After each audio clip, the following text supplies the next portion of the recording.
Kabanata 421. Nang makita na ang mukha ni Reverend Mona ay puno ng takot, ngumiti si Lito ng mapang asar. "You're just so capable. Mataas talaga ang tingin ko sa'yo." Sa isang iglap, pumunta siya sa harapan ni Reverend Mona, hinawakan ang kanyang braso, at hinatak ito. Basag. Nabali ang braso ni Reverend Mona. Mapatla ang mukha ni Reverend Mona, ngunit nagngangalit ang kanyang mga ngipin at hindi naglakas loob na gumawa ng tunog. Flop. Lumuhad siya sa harap ni Lito. Matindi ang epekto ng eksenang ito kina Virgil, Franco, at sa iba pa. Kanina lang, hiniling ni Reverend Mona kay Lito na lumuhad, ngunit ngayon, nagkusa siyang lumuhad sa harap ni Lito. Napaka-ironic. Iligtas mo ang aking buhay, aking bayani. Ako'y bulag na hindi ko makilala ang bundok tay. Mangyaring bitawan mo ako. Walang panahon si Reverend Mona para bigyang pansin ang mga mata ng lahat. Ang alam lang niya ay kung hindi siya humingi ng awa, malapit na siyang mamatay. Naisip niya sa kanyang sarili na hindi siya pinalad na nakatagpo ng isang batang eksperto. Di ba sabi mo gusto mong ipaghiganti ang mahal mong alagad at pinagbantaan pa akong papatayin? Kumaibot ang sulok ng bibig ni Lito, na nagpapakita ng panunuya. No, I don't dare. Sabi ni Reverend Mona na may guilt expression. Malamig na ngumiti si Lito at sumulyap kay Virgil. Kung gayon kailangan mong magpakita ng sinseridad. Napakalinaw ng kanyang intensyon. Gusto niyang patayin ni Reverend Mona si Virgil. Guro, hindi mo ito magagawa. Ako ang iyong alagad. Binigyan kita ng napakaraming pera. Nanginig ang buong katawan ni Virgil at malakas na humingi ng awa. Nanghihinayang siya na gusto niyang sampelan ang sarili sa mukha. Sa sandaling ito, walang pakialam si Reverend Mona sa relasyon ng guro at disipulo. Hindi niya kayang panatilihin ang kanyang buhay. Pinandilatan niya ng masama si Virgil. Kung hindi dahil sa iyo, hindi sana ako dumanas ng ganitong kapahamakan, kaya mas mabuting pumunta ka sa kamatayan. Dahil doon, hinampis niya ng palad ang ulo ni Virgil. Direktang nabasag ang bungo ni Virgil, bumagsak sa lupa. Dilat ang kanyang mga mata, puno ng hindi makapaniwala. Hero, kontento ka na ba dito? Puno ng pambabala ang mukha ni Reverend Mona habang magalang siyang tumingin kay Lito. Tama, mabilis, tumpak, at walang awa. Tiningnan ni Lito ang bangkay ni Virgil at tumango ng may kasiyahan. Dahil nasiyahan ka, alis muna ako. Nakahinga ng maluwag si Reverend Mona. Akala niya ay pinakawalan siya ni Lito, kaya tinapik niya ang kanyang puwitan at naghanda na umalis. Sabay ngisi niya sa puso niya. Anak, kung pinakawalan mo ako ngayon, siguradong pagsisisihan mo bukas. Kung hindi kita papatayin, hindi ko mailalabas ang galit ko. Gayunpaman, bago siya makalakad ng ilang hakbang, dumating ang boses ni Lito. Binayaan ba kita? Naninigas ang mga galaw ni Reverend Mona. Lumingon siya at ngumiti. Anong ibig mong sabihin dito? Ang mga sulok ng bibig ni Lito ay gumulong sa isang malamig na ngiti. Napakasimple lang. Papatayin kita. Di ba sabi mo kapag pinatay ko si Virgil, pakakawalan mo ako? Nag-iba ang ekspresyon ng mukha ni Reverend Mona, at takot niyang sinabi. Haha, hindi ko naman sinabing pakakawalan kita. I mean, patayin mo muna si Virgil, tapos papatayin kita. Malamig na tumawa si Lito. Isang basurang tulad ng pagpatay mo sa sarili mong mga alagad. Hindi ka makatao. Nabubuhay ka sa mundong ito, dinudungisan mo lang ang hangin. Ang tono ni Lito ay walang kapantay na malamig habang nakatingin siya kay Reverend Mona ng may paghamak. Nagdilim ang mukha ni Reverend Mona. Kinagat niya ang kanyang mga ngipin at sinabing, Anak, kilala mo ba kung sino ang aking guro? Dakilang mage, walang hanggan na lason. So, nagtaas ng kilay si Lito. Ngumisi si Reverend Mona, kung maglakas loob kang saktan ako ng kaunti, hindi ka niya pababayaan. May 100 paraan para mamatay ka sa sakit. Haha, inaabangan ko. Malamig na tumawa si Lito, ang kanyang mga mata ay puno ng layuning pumatay. Sa isang iglap, nagbago ang kulay ng mundo. Nang malapit na siyang kumilos, naramdaman ni Reverend Mona ang isang malakas na aura na pumatay sa kanya. Sa sumunod na segundo, isang itim na aura ang lumabas sa katawan. Trying to escape. It's not that easy. Ngumisi si Lito at isang pilak na karayong Wojin Eurocho nang lumipad mula sa kanyang mga daliri. Ah! Ang kagalang-galang na Reverend Mona ay nagpakawala ng isang nakakaiyak na sigaw. Kaagad pagkatapos, nawala ang itim na gas, na inihayag ang kanyang anyo.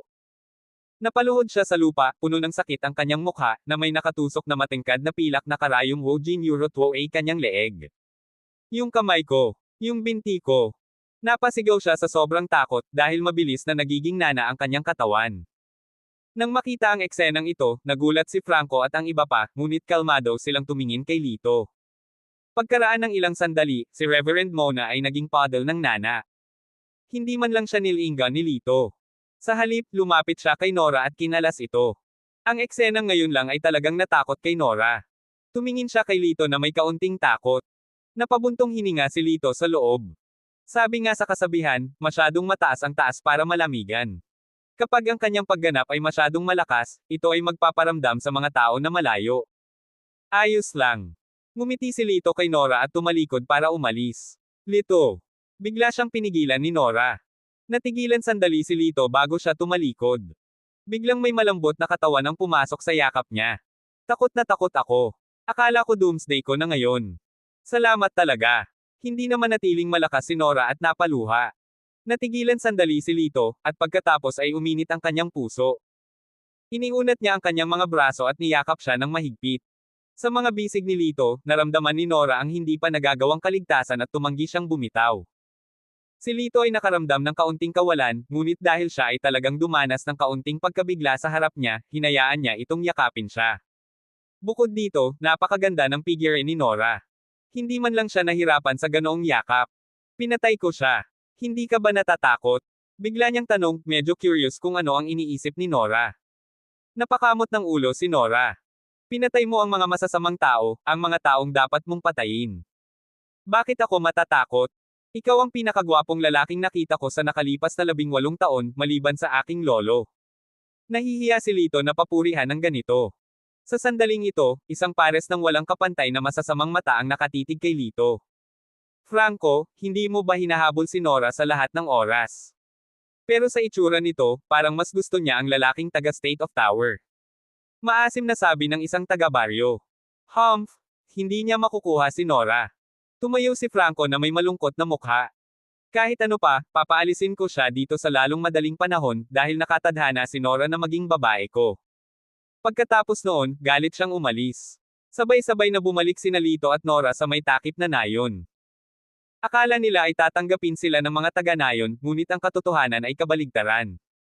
Maraming taga-nayon ang hamarang sa pasukan ng nayon, hindi pinapayagan si Lito na makapasok. Ang lalaking ito ay na-offend ang Poison Mage. Siguradong darating siya para maghiganti. Kung dito siya titira, malalagay tayo sa gulo. Agad na nabalisa si Nora. Paano mo ito magagawa? Kung hindi dahil sa kanya, ngayon ka lang pinatay ni Reverend Mona. Dahil sa mga salitang ito, namula ang mga taga-nayon, ngunit para sa kapakanan ng kanilang sariling buhay, ayaw nilang papasukin si Lito. Anong ginagawa mo? Sa oras na ito, nagmamadaling bumalik ang lolo ni Nora, si Bakosu. Lalabas siya para may gawin, ngunit nang marinig niya na si Nora ay kinidnap ni Virgil, nagmamadali siyang bumalik. Sa hindi inaasahang pagkakataon, sa kanyang pagbabalik, nakita niya ang lahat na humaharang kay Lito sa bakana ng nayon. Sinabi ni Nora sa kanyang lolo ang nangyari, at pagkatapos ay agad na nagalit si Bako.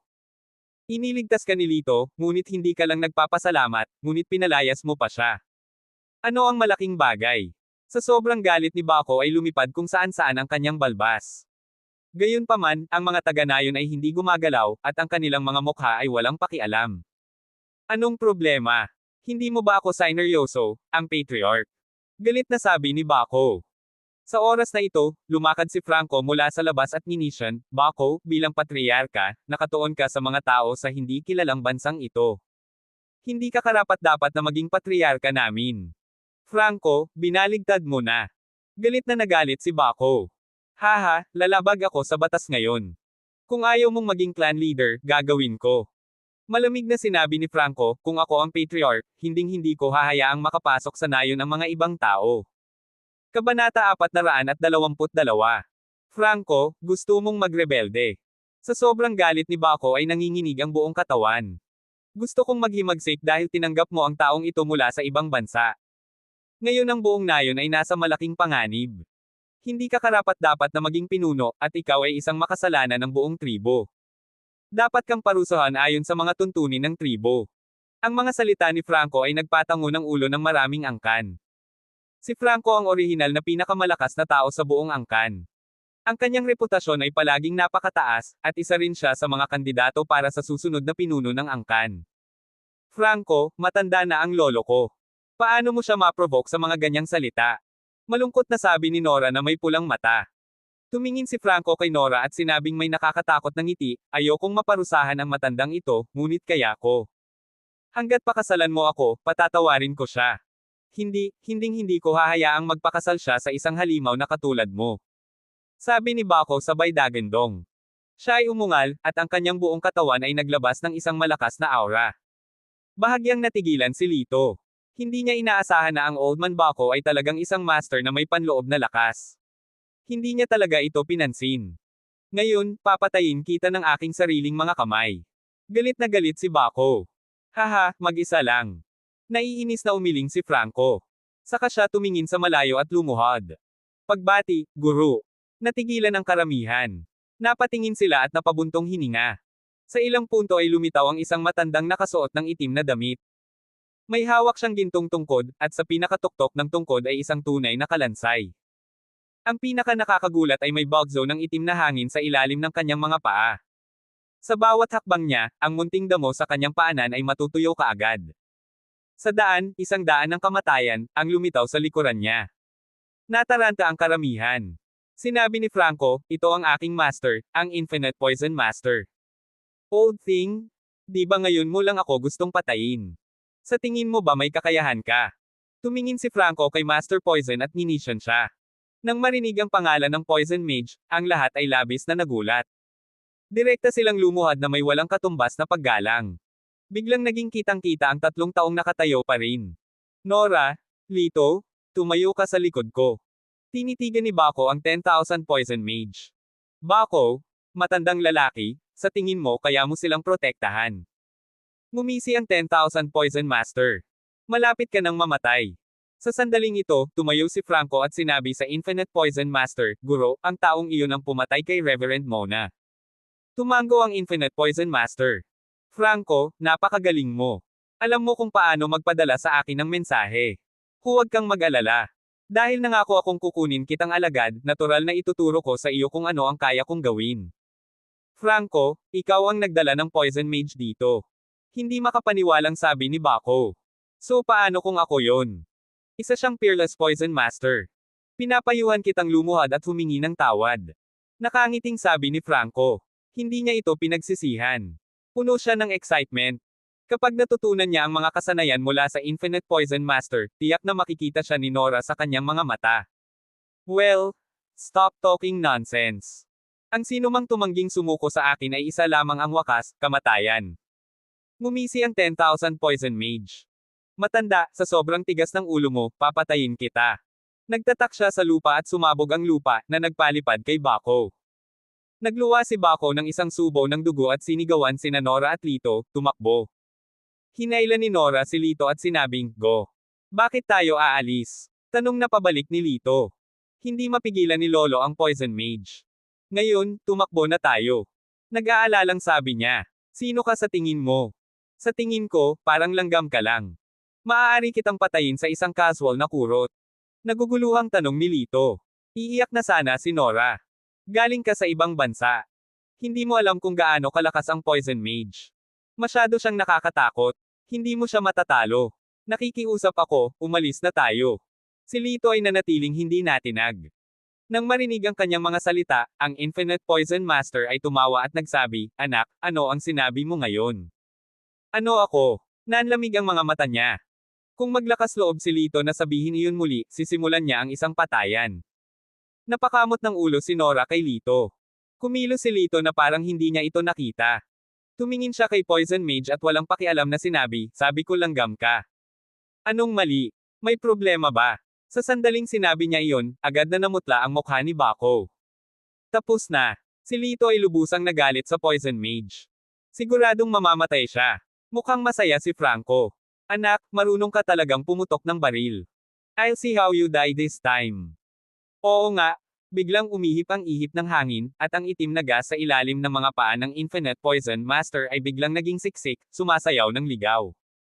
Anak, matapang ka, pero hindi mo alam ang nangyayari. Ngumisi ang Infinite Poison Master.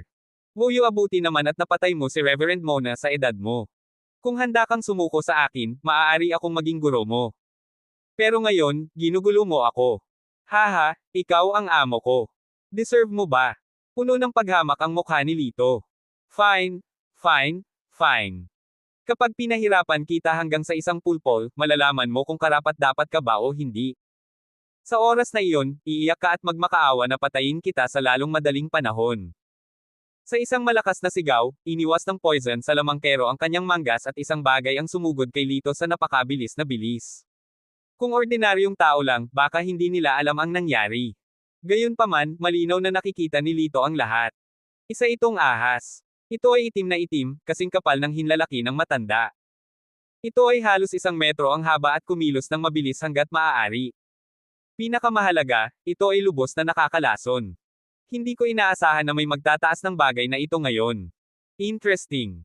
Tahimik na ngumiti si Lito. Casual niyang ikinaway ang kamay at hinawakan ang 7 pulgada ng ahas.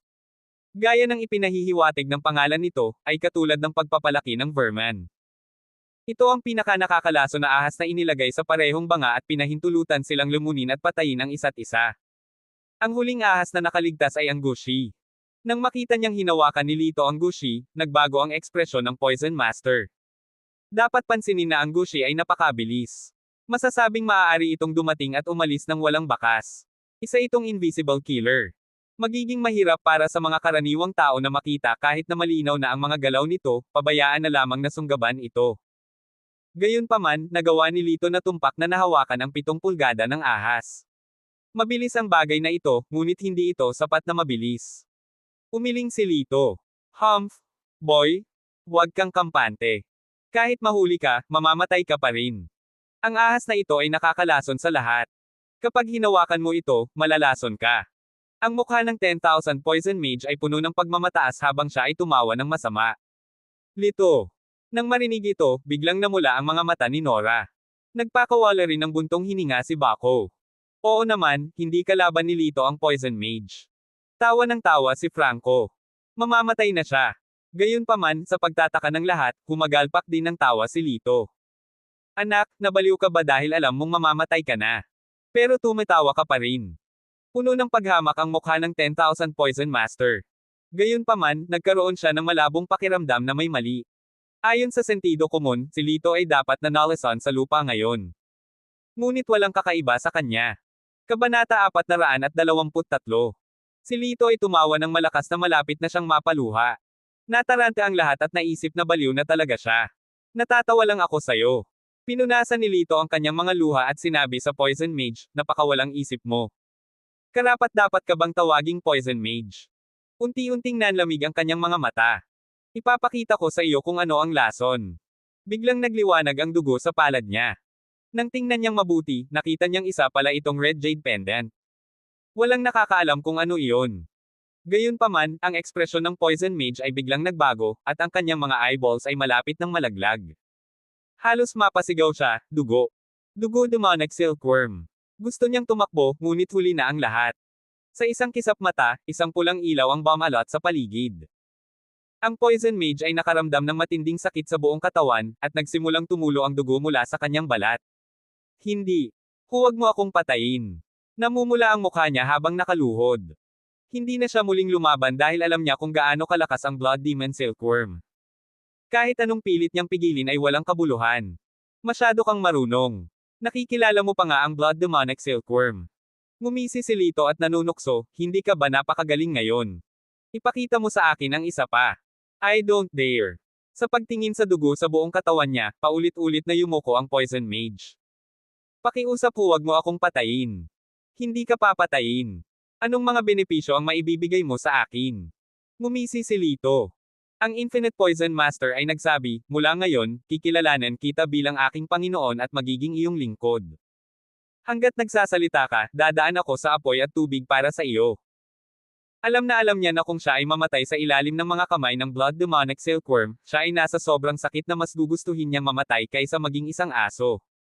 Well, alam mo na kung ano ang gagawin sa sandaling ito. Kumuha si Lito ng isang tableta. Uminom ka na. Ito ang antidote. Mabilis na kinuha ng Poison Mage ang antidote at pinasok ito sa kanyang bibig. Gaya ng inaasahan, gumaling agad ito.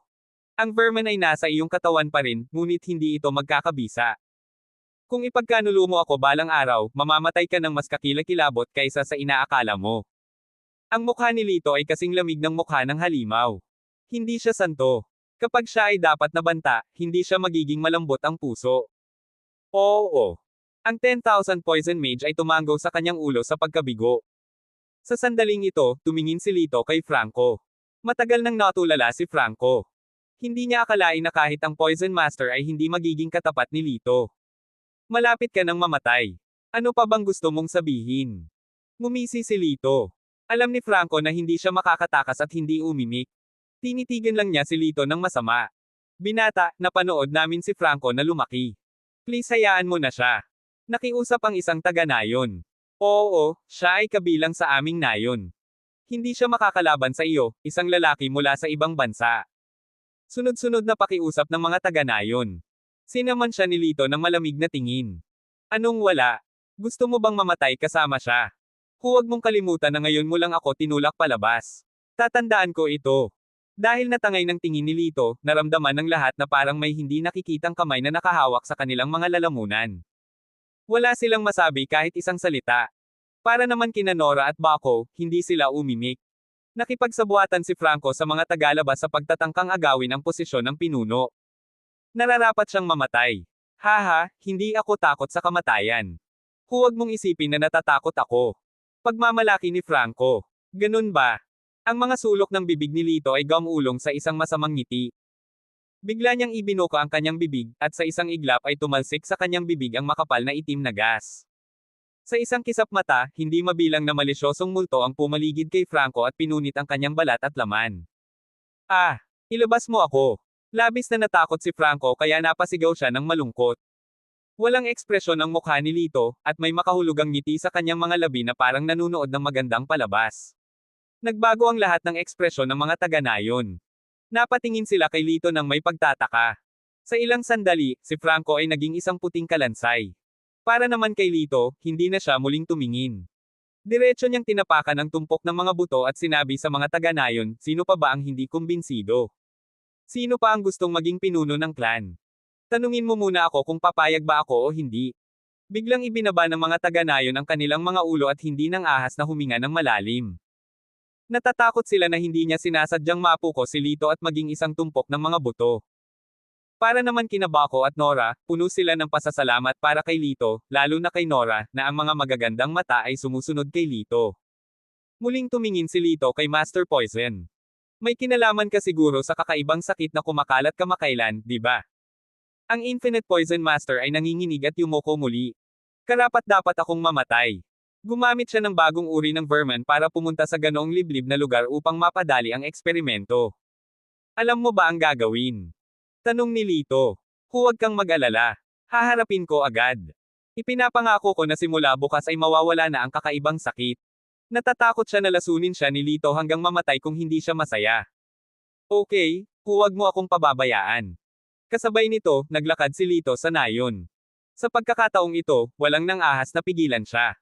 Automatiko silang gumawa ng paraan para sa kanya at sinundan siya sa nayon ng may pagkamangha o pag-usisa. Nang makita si Lito na naglalakad sa malayo, si Master Poison ay bumagsak sa lupa at pinunasan ng pawis sa kanyang noo. O aking Diyos! Bamantong hininga siya sa kangumiti ng mapait. Kinabukasan, bago umalis si Lito sa nayon na may stockaded, binigyan siya ni Bako ng isang piraso ng pergamino.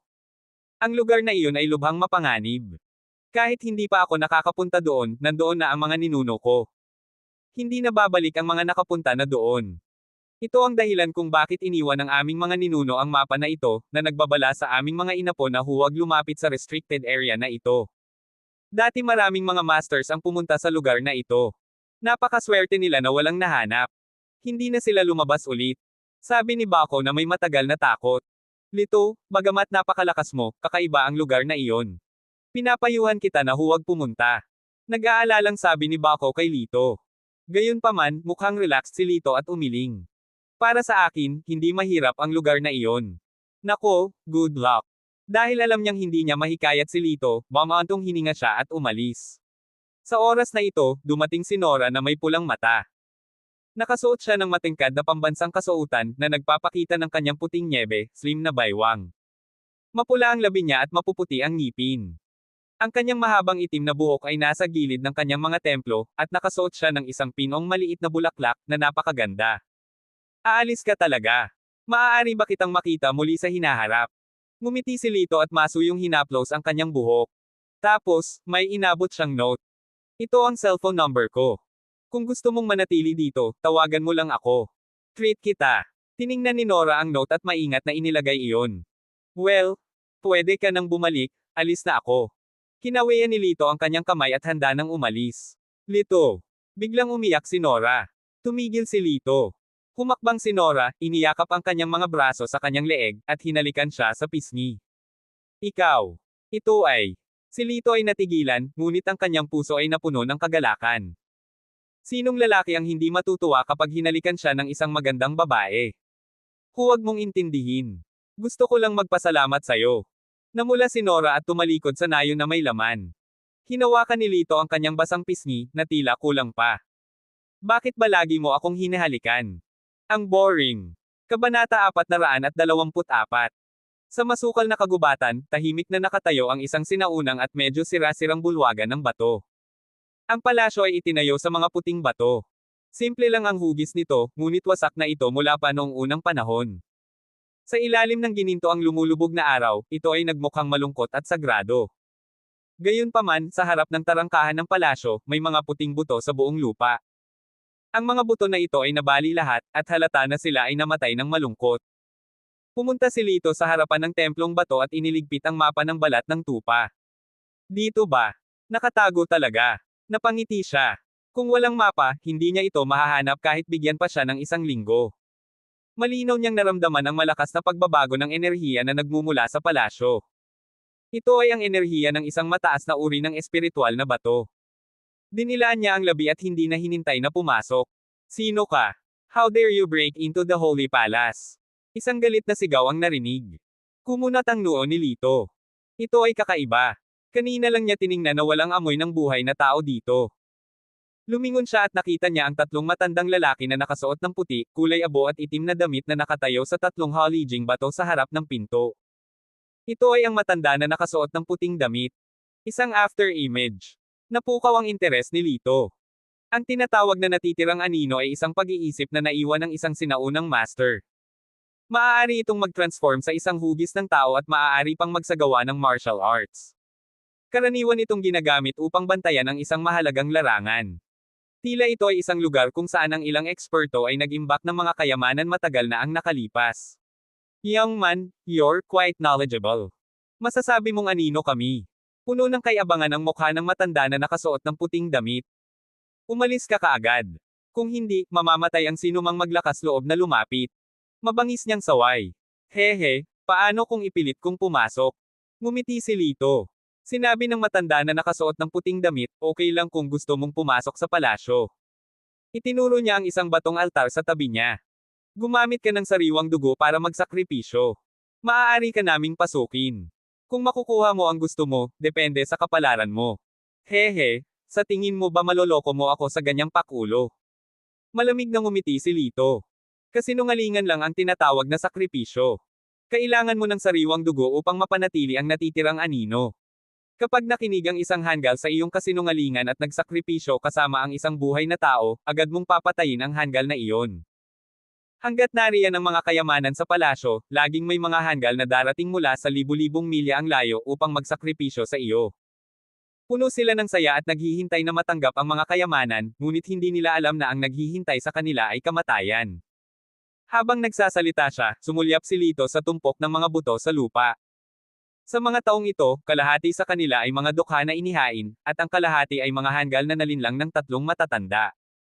Nang marinig ang mga salita ni Lito, bahagyang nagbago ang mga mukha ng tatlong matatanda. Humph, hindi ko ine-expect na may makakakita sa plano natin. Dahil alam mo ang hindi mo dapat malaman, hindi ka pwedeng manatili. Malamig na bumantong hininga ang nakaputing nakasuot na elder, at ang buong katawan niya ay bumuga ng malakas na puwersa. Biglang nabali ang mga puno sa paligid sa gitna. Nakakamangha talaga ang isang Wudao Grandmaster. Pumalakpak si Lito. Tawa ng tawa ang matandang nakasuot ng puting damit at naaawa, anak, dahil nakikita mo na ako ay isang guro, hindi ako kikilos. Dapat kang magpakamatay at mamatay sa disenteng paraan. Hindi pa ako tapos. Umiling si Lito at tumingin sa matandang lalaki ng sarkastiko. Ang gusto kong sabihin ay kahit na ang antas ng Grandmaster ay kamanghang-manghang, sa kasamaang palad, hindi siya katugma para sa akin. Bata ka pa, pero ang yabang mo magsalita. Ang matanda na nakasuot ng puting damit ay agad na nagalit na parang napahiya. Mas matalas pa ang aura niya kaysa kanina. Well, ipapadama ko sa iyo ang galit ng isang guro. Biglang umihip ang hangin, at lumipad sa hangin ang mga manggas ng matanda na nakasuot ng puti. Nagbago ang kulay ng langit at lupa. Ito ay kakilakilabot. Ang matandang nakasuot ng kulay abo at ang matandang nakasuot ng itim ay parang nanunood ng palabas. Sa kanilang mga mata, sapat na ang pakikitungo sa isang bata ng mag-isa. Tingnan mo, ang batang iyon ay takot na hindi niya magawa na marunong tumakbo. Hehe, takbo. Saan kaya siya tatakbo? Napangisi ang dalawang matanda. Gayunpaman, sa sandaling ito, biglang gumalaw si Lito. Sa hindi inaasahang pagkakataon, hindi siya lumingon, bagkus ay dumiretso siya sa matanda na nakaputing damit. Brat, nililigawan mo si kamatayan. Itinuro ng matandang nakasuot ng puting damit ang langit gamit ang isang kamay. Halika kulog. Boom! Boom! Biglang nagkaroon ng kulog sa maaliwalas na kalangitan. Isang maliwanag na kidlat ang bumagsak mula sa langit kasabay ng tunog ng kulog. Anak, lumuhad ka sa galit ng Grandmaster. Mayabang na sabi ng matandang nakasuot ng puti. Ang boses niya ay parang kumukulog, nakakabingi. Gayunpaman, ang mga sulok ng bibig ni Lito ay dahan-daang pumulupot sa isang mapanuksong ngiti. Isang maanghang na manok. Dahan-dahan niyang niluwa ang dalawang salitang ito, itinaas ang kanang paa, at tinadyakan ng husto sa lupa. Boom! Boom! Boom! Kaagad, yumanig ang lupa at yumanig ang mga bundok. Ang kalahati ng palasyo ay gumuho. Agad na sumabog ang lupa sa ilalim ng kanyang mga paa, hanggang sa halijing bato kung saan nakatayo ang matandang nakasuot ng puting damit. Ang halijing bato ay agad na naging pulbos. Malaki ang ipinagbago ng mukha ng matanda na nakasuot ng puting damit. Bago pa siya makatakas ay nawala na siya. Upang maging eksakto, hindi ito nawawala, ngunit pagkawasak. Mula noon, nawala ang anino na ito sa mundo. Ang mga mukha ng dalawang matandang lalaki na naka-gray na roba at ang itim na roba ay agad na namula, at ang kanilang mga mata ay kasing laki ng mga tansong kampana. Martial King Realm. Galit silang umiling at sumigaw ng hindi makapaniwala, hindi, paanong nagkaroon ng ganitong batang eksperto sa Martial King Realm. Don't doubt it. Ang nakatayo sa harap mo ay isang Martial King Realm expert.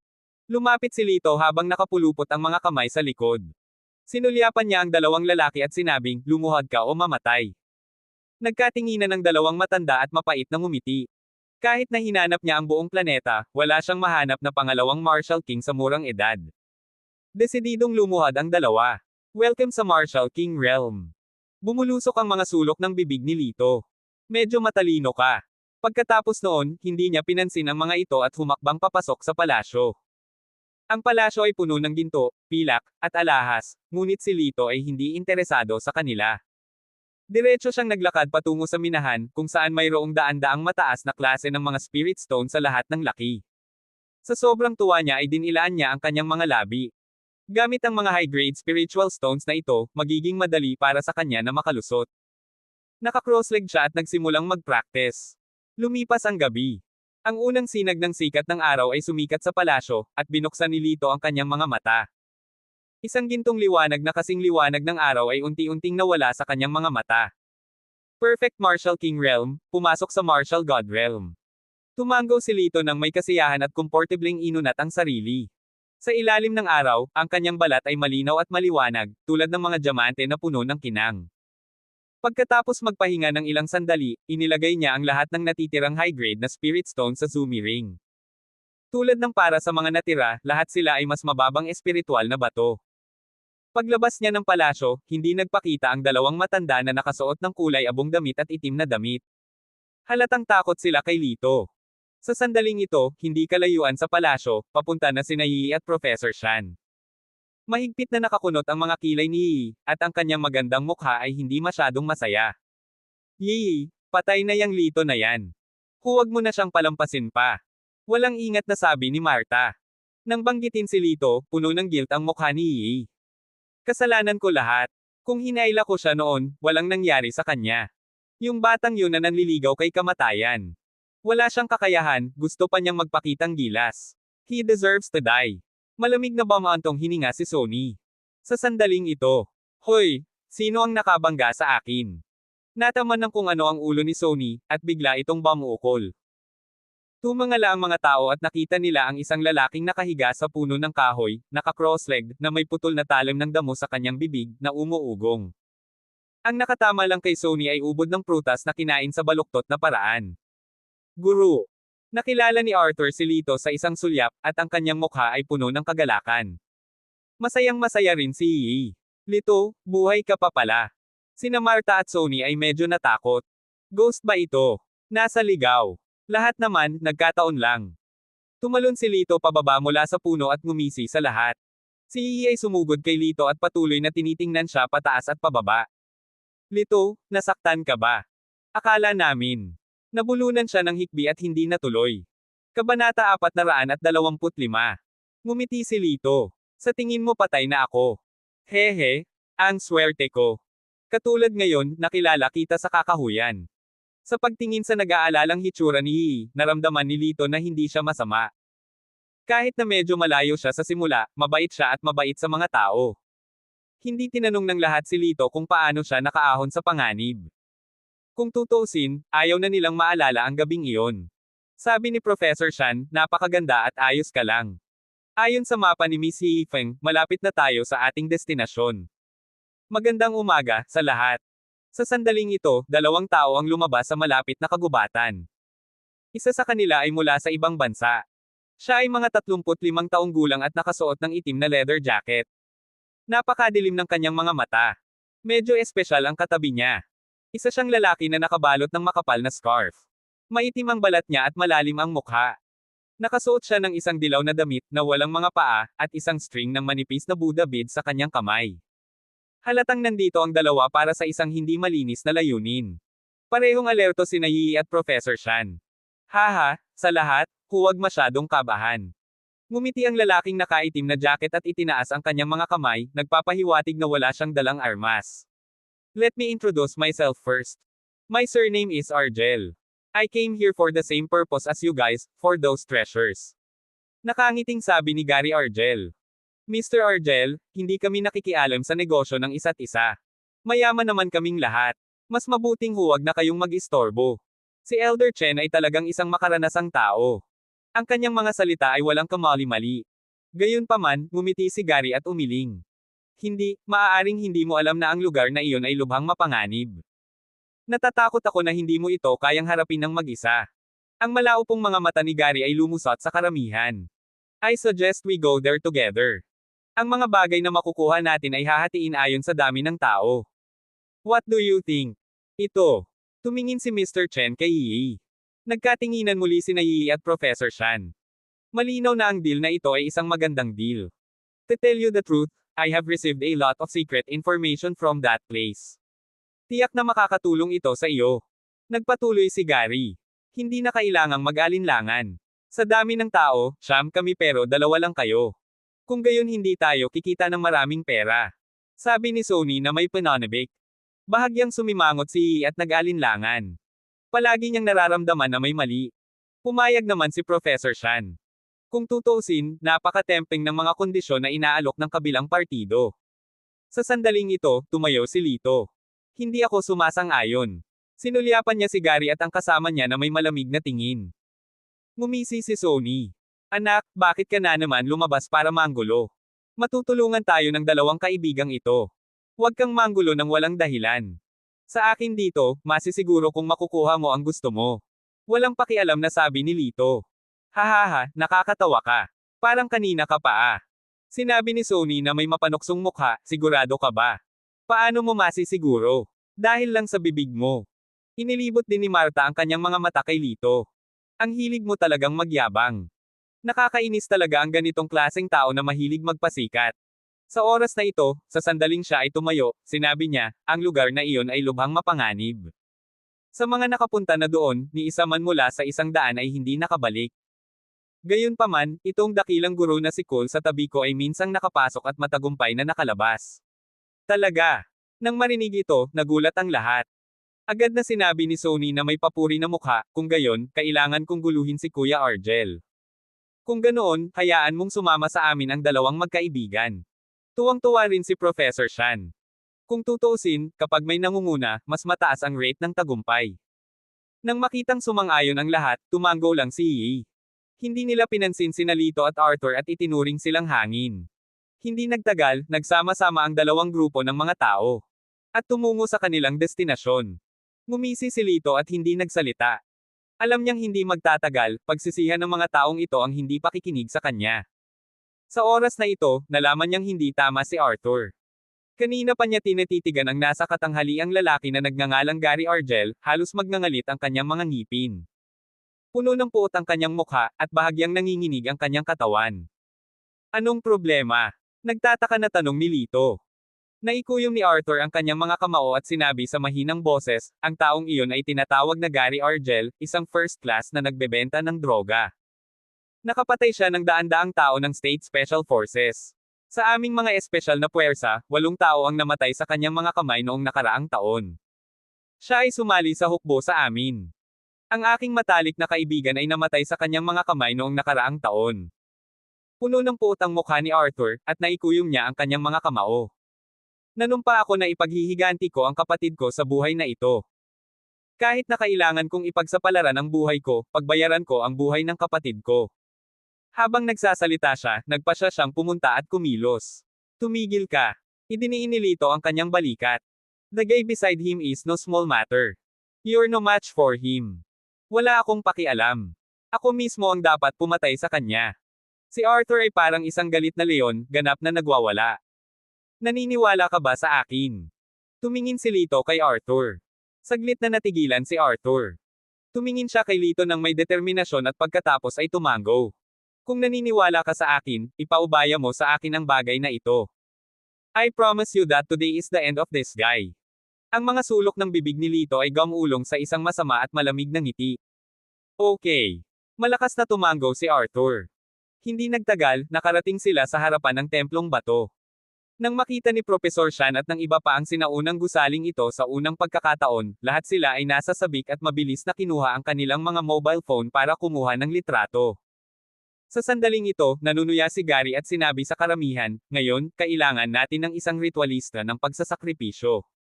Isang ritualist. Anong ibig mong sabihin? Maingat na tanong ni Yi. Kailanman ay hindi niya naramdamang mabuti ang matigas na ugali na ito. Hehe, kung gusto nating pumasok sa bulwagan ng bato, kailangan nating mag-alay ng dugo ng isang buhay na tao. Nakikita mo ba yung batong altar? Makakapasok lang tayo pagkatapos mapuno ito ng dugo. Itinuro ni Gary ang batong altar sa harap ng pinto. Ano? Pagkasabi niya noon ay biglang nagbago ang mukha ng lahat. Pagkatapos ng lahat, lahat sila ay nanirahan sa lungsod at nakatanggap ng sibilisadong edukasyon. Ang ganitong uri ng sakripisyo ng mga buhay na tao ay masyadong nakakagulat. Wala na bang ibang paraan? Namutla ang magandang mukha ni Yi. Huwag nang magsalita. Bilisan mo at pumili ka ng tao. Don't waste my time. Naiinip na sabi ni Gary. Kung ganun, hindi na tayo papasok. Tumalikod si Yi at aalis na sana. Stop! Pinakawalan ba kita? Either you choose one person to sacrifice, or I choose any one of them.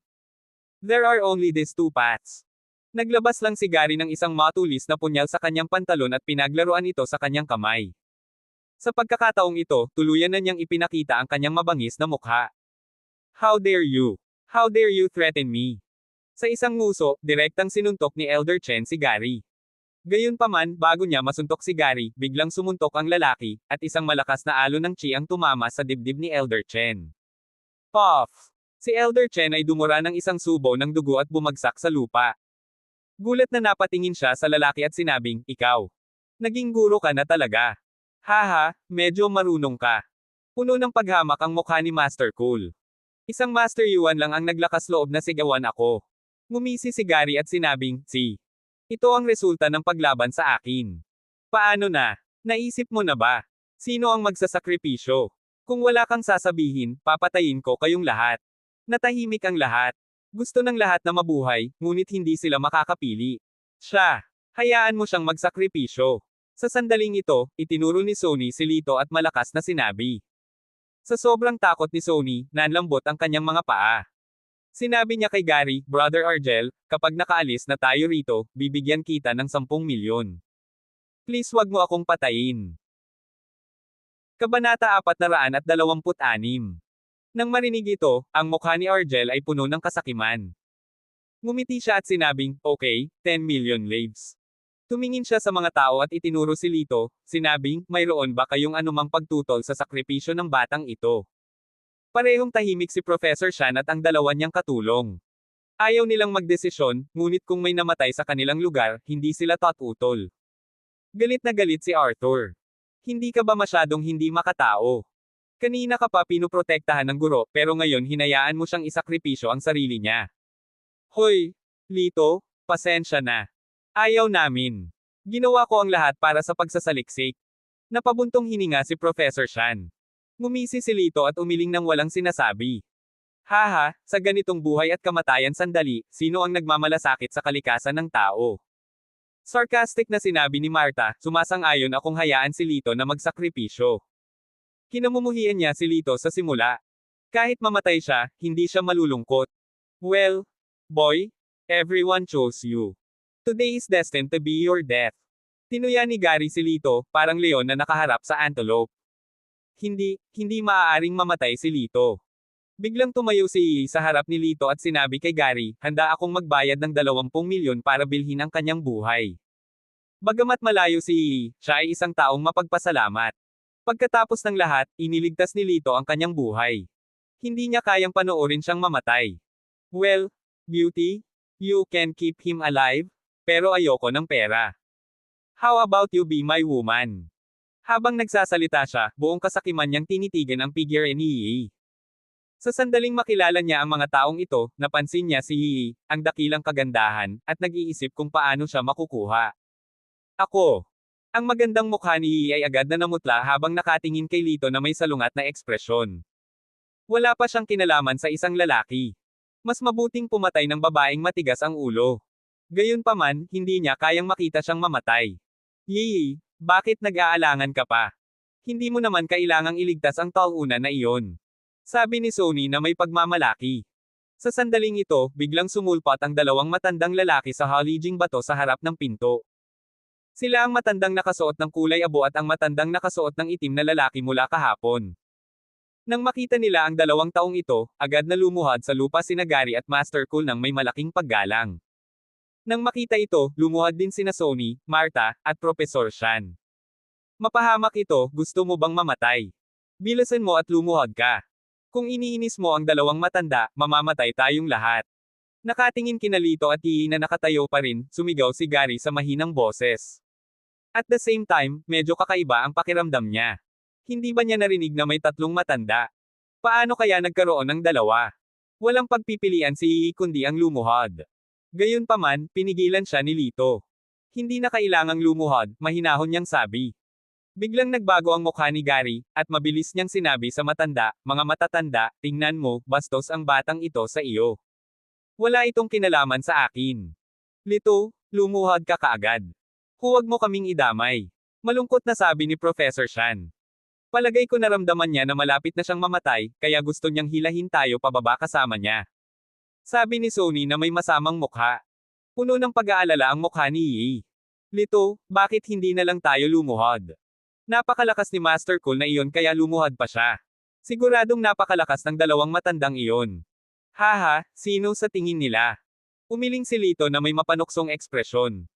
Kahit nasabihin ko sa kanila na lumuhad, hindi sila mangangahas na mag-alinlangan. Boy, sino ka sa tingin mo? Kapag sinabi mo ang mga ganyang salita, mamamatay ka ngayon. Naisip ni Gary na si Lito ay isang baliw. Anong loko? Ngumuso si Martha. You deserve it kahit mamatay ka. Humagalpak ng tawa si Sony, nadama na si Lito ay nagsasalita ng walang kaparerekan. Mga matatanda, kailangan nating isakripisyo ang kanyang dugo. Biglang tumayo si Sony at itinuro si Lito. Good. Very good. Kailangan natin ng sariwang dugo. Tumawa ng malakas ang nakatatandang kulay abo. Si Sony ay nagsuot ng isang mabangis na ngiti. Akala ng lahat ay malapit nang mamatay si Lito. Gayunpaman, ang sumunod na eksena ay lampas sa inaasahan ng lahat. Biglang inilabas ng matanda na nakasuot ng kulay abo ang kanyang palad. Ah! Biglang lumipad si Sony at sinipsip sa harap ng matanda na nakasuot ng kulay abo. Bagong dugo, gustong gusto ko. Pagkatapos nito, direktang binali niya ang leeg ni Sony, at ang mga daloy ng madilim na pulang dugo ay damaloy sa batong altar. Ngunit puno pa rin ng pagkabigla ang mukha ni Sony. Tila hindi niya inaasahan ang pagtatapos na ito. Pang! Ang kanyang katawan ay itinapon sa lupa at naging isang tuyong bangkay. Baka sa mukha ng lahat ang takot nang makita ang ganitong uri ng malupit na pamamaraan. Lumuhad sila sa lupa lalo pang gumagalang. Sa oras na ito, may gumalaw. Siya si Lito. Lito, bumalik ka dali. Baliw ka. Nag-aalalang sumigaw si Yi. Medyo natakot din si Arthur. Bagamat ang lakas ni Lito ay pambihira, ang lahat dito ay masyadong kakaiba. Nang hindi lumilingon, naglakad si Lito papunta sa dalawang matandang lalaki. Ngumisi sina Gary at Master Cool. Hindi magtatagal ang taong ito. Gayunpaman, sa susunod na segundo, ang kanilang mga ekspresyon ay ganap na nagyelo. Lumuhad kayo. Ang tono ni Lito ay kakaibang kalmado, na para bang nag-uutos siya sa isang aso. Flop! Ang matandang nakasuot ng kulay abo at ang lalaking nakasuot ng itim ay lumuhad sa harap ni Lito nang walang pag-aalinlangan. Sige, pwede ka nang maligaw. Walang pakialam na sabi ni Lito. Oo. Sa wakas ay nakahinga ng maluwag ang dalawang matanda at agad na naglaho. Nang makita ang eksenang ito, lahat ay parang tinamaan ng kidlat, lalo na si Gary. Tinitigan niya si Lito, at halos lumuwa ang kanyang mga mata. Hehe, matigas ang ulo mo. Oras na para ayusin ang mga account ngayon. Malamig ang mga mata ni Lito, at naglakad siya patungo kay Gary. Basang-basa ang buong katawan ni Gary at sinabing may nakamamanghang mukha, Kuya, wala tayong puot. Please pakawalan mo na ako. Pakawalan. Tanungin ng mga kaluluwa ng higit sa 100 sundalo na namatay sa iyong mga kamay. Payag ba sila na palayain ka? Sa sandaling ito, ang boses ni Lito ay parang kulog na nakakabigla sa eardrum ng lahat. Nang marinig ni Gary ang pangungusap na ito, biglang nagbago ang kanyang mukha. Isa kang sundalo ng Special Forces. Hahaha, anak, paano kung ipaluhod mo ang dalawang matanda? Biglang tumawa si Gary. Alam kong alam mo ang mga kakayahan ng mga espesyal na puwersa. Lahat sila ay isang grupo ng mga walang kabuluhan. Sa isang casual na hampas mula kay Master Cool, isang ulo ang bumagsak sa lupa. Sa pagsasalita tungkol sa mga bagay na ito, hindi lamang siya nagsisi, ngunit siya ay nagmamalaki. Halimaw. Papatayin kita. Hindi na nakatiis si Arthur at nagmamadaling lumapit, ngunit pinigilan siya ng kamay ni Lito. Na may masamang tingin sa kanyang mukha, sinabi ni Gary kay Master Cool, patayin ang dalawang espesyal na puwersang ito. Humakbang si Master Cool na may pagmamalaki na mukha. Anak, may kakayahan ka talagang patumbahin ang dalawang matanda ngayon. Ngunit ikaw ay bata pa at walang karanasan sa labanan. Hindi mo ako matatalo. Puno ng kumpiyansa ang mukha ni Master Cool, at tiningnan niya si Lito. Nalinang ko ang Ancient Tianzo secret skill at nakapatay ng hindi mabilang na tao sa buhay ko. Mayroon akong kahit 1,000 buhay. Natatakot ka ba? Tumingin si Master Cool kay Lito nang may pang-iinis. Hindi siya pinansin ni Lito at umiling. Tinuro niya ang lupa at sinabing, lumuhad ka at bibigyan kita ng desenteng paraan para mamatay. Kabanata 427. Paf! Puno ng pangungutya ang mukha ni Master Cool. Hahaha, anak, bigyan mo ako ng desenteng paraan para mamatay. Bata ka talaga at ignorante. Pwede mong sabihin. Since that's the case, I won't stand on ceremony. Die! Ang mukha ni Master Cool ay puno ng kalupitan habang siya ay tumayo at hinampas ang ulo ni Lito gamit ang kanyang palad. Kasabay nito, ang lahat ng mga puno sa paligid ay nasira. Si Professor Shan at ang iba pa, na nakatayo sa gilid, ay direktang itinumba sa lupa ng malakas na chi. Nagkagulo sila. Gayunpaman, si Lito ay nakatayong patayo na parang nag-iisang pine sa hangin. Maging ang kanyang damit ay hindi nagpapakita ng anumang senyales ng pagbuga. Mayroon kang ilang mga kasanayan, ngunit sa kasamaang palad, ang iyong oras para sa kamatayan ay tapos na. Si Master Cool ay puno ng kumpiyansa at tatamaan na sana si Lito. Gayunpaman, sa sumunod na segundo, biglang gumalaw si Lito. Bigla siyang nawala. Paano ito posible? Puno ng pagkabigla ang mukha ni Master Cool. Hindi siya makapaniwala na may mas mabilis pa sa kanya. Nagpalingga-lingga siya sa paligid, ngunit hindi niya nakita si Lito. Maging mabuting tao ka sa susunod mong buhay, walang isip. Biglang nagmula ang boses ni Lito sa itaas ng kanyang ulo. Bago pa maibilang ni Master Cool ang kanyang ulo, isang sampal na ang damapo sa kanyang ulo. Basag. Sumabog ang kanyang ulo, at ang kanyang dugo at utak ay tumalsik na parang pakwan. Bumagsak ang bangkay ni Master Cool. Nang walang ekspresyon sa kanyang mukha, tumapak si Lito sa kanyang katawan at naglakad papunta sa harapan ni Gary. Namutla ang mukha ni Gary at kumaibot ang sulok ng kanyang bibig. Huwag kang lalapit. Basag. Naglabas siya ng pistol at itinutok kay Lito. Nakakarga na ang pistol. Boy, you are really powerful. I admit it, but unfortunately, kahit gaano kakabilis, hindi mo matatalo ang baril sa kamay ko. Ang kanyang tono ay napakabisyo, at nais niyang putulin ang taong ito, na sumire sa kanyang plano, sa mga piraso. Akala niya ay matatakot si Lito sa sandaling kumilos siya gamit ang kanyang baril. Sino ang nakakaalam? Halika na. Iniunat ni Lito ang kanyang mga braso at itinuro ang kanyang puso. I-shoot dito. Lito, baliw ka. Baril yan. Sigaw ni Yi. Guru, hindi katuwaan ang baril. Mag-isip ka. Nag-aalala rin si Arthur. Ang mga kakayahan ni Lito ay talagang nakakatakot, ngunit ang baril ay lampas sa limitasyon ng katawan ng tao.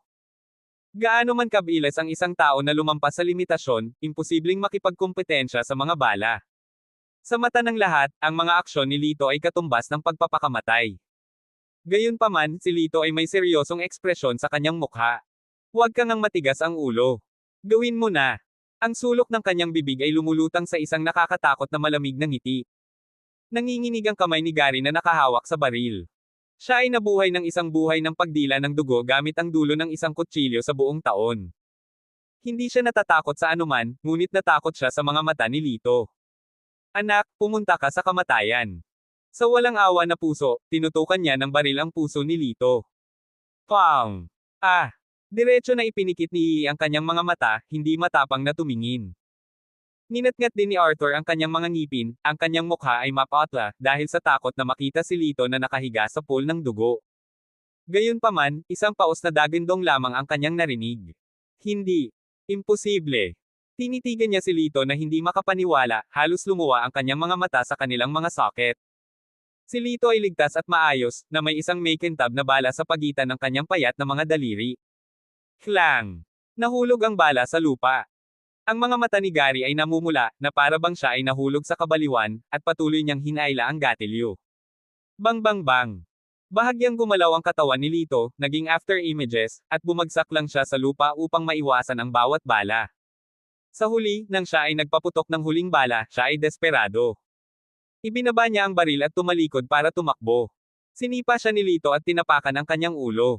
Paano mo babayaran ang buhay ng higit sa 100 espesyal na puwersa? Malamig na sabi ni Lito. Kuya, pakawalan mo na ako. Bibigyan kita ng pera. Dollars. Ibibigay ko sa iyo ang gusto mo. 100 million. 200 million. Ang kalmado at matigas ang ulo na lalaki ay ganap na nasira at humingi ng awa. Haha, 200 million. Sa iyong paningin, ang mahigit 100 heroic souls na iyon ay nagkakahalaga ng 200 million. May mapanuksong panunuya sa mukha ni Lito. Sa lakas ng kanyang mga paa, naramdaman ni Gary na sisubog na ang kanyang ulo. 1 billion. 1 billion dollars. Kuya, ang dami ko lang pera. Ibibigay ko sa iyo ang bank account. Tignan sa sarili mo kung hindi ka naniniwala. Si Gary ay natakot at nag-aalala na si Lito ay madudurog ang kanyang ulo gamit ang isang paa. Kinuha ni Lito ang cellphone mula kay Gary at binawi ang kanyang paa.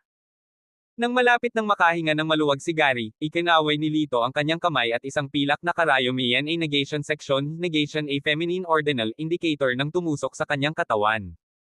Biglang nakaramdam ng panghihina si Gary at hindi maigalaw ang kanyang mga daliri. Ano? Anong nangyayari? Tumingin si Lito kay Arthur at sinabing, ngayon ay may paghihiganti, at ngayon mo ipaghihiganti. Nagdilim ang mukha ni Arthur. Iginalaw niya ang kanyang palso at naglakad. Pang! Gamit ang kaliwang kawit, diretso itong tumama sa baba ni Gary. Si Gary ay sumigaw na parang hindi boses ng tao. Ngumisi si Lito at sinabing, nakalimutan kong sabihin sa iyo na ang gamot ngayon ay hindi lamang makakapagpaparalise sa iyong katawan, kundi pati na rin sa pagtaas ng temperatura ng iyong katawan ng hindi bababa sa 10 beses. Ibig sabihin, ang sakit na nararamdaman mo ay 10 beses na mas mabigat kaysa sa mga ordinaryong tao. Enjoy it. Hindi. Hindi. Kapansin-pansing nagbago ang mukha ni Gary, at gusto niyang mamatay kaagad. Namumula ang mga mata ni Arthur. Itinaas niya ang kanyang kamao at direktang binasag ang mukha ni Gary sa isang madugong gulo. Napagod ang kamao niya kaya sinipa niya. Makalipas ang kalahating oras, nabali ang mga kamay at paa ni Gary, at hindi man lang makilala ng kanyang mukha ang kanyang sariling ina. Ilang beses nang nahimatay si Gary sa sakit, at siya ay ginigising ng karayom ni Lito sa bawat sandali. Gayunpaman, si Arthur ay lubhang malupit at palaging iniiwasan ang mahahalagang bahagi. Sa makatuwid, kahit na nawala si Gary sa kanyang anyo ng tao, ang kanyang buhay ay hindi nasa panganib. Siya ay ganap na hindi maaaring mabuhay o mamatay. Sa tabi niya, sina Yi, Elder Chen, Professor Shan, at ang iba pa ay napuno ng pagkamangha kay Lito nang makita nila ang eksenang ito. Nagtago si Martha sa isang sulok na hindi mahalata, natatakot na isipin siya ni Lito. Pagkatapos ng lahat, habang nasa daan, siya ay nagsalita ng masama tungkol sa kanya. Higit pa rito, napagpasyahan niyang isakripisyo ni Lito ang kanyang sarili. Unang binigyan ni Lito ng simpleng paggamot si Old Man Chen para maibalik niya ang kanyang kadaliang kumilos. Pagkatapos nito, pinamunuan niya ang isang grupo ng mga tao sa palasyo. Nakahinga ng maluwag si Martha. Tila nakalimutan na siya ni Lito. Bigla niyang naramdaman na may mali sa mukha niya. Naglabas siya ng maliit na salamin na dala niya at tinignan ito. Ah, yung mukha ko. Sa salamin, mayroong higit sa 100 mantsa ng dugo sa kanyang mukha, na ganap na pumangit. Napasigaw siya at nawalan ng malay. Natural na alam ni Yi na ito ang paghihiganti ni Lito, ngunit umiling siya at hindi nagsalita para kay Martha.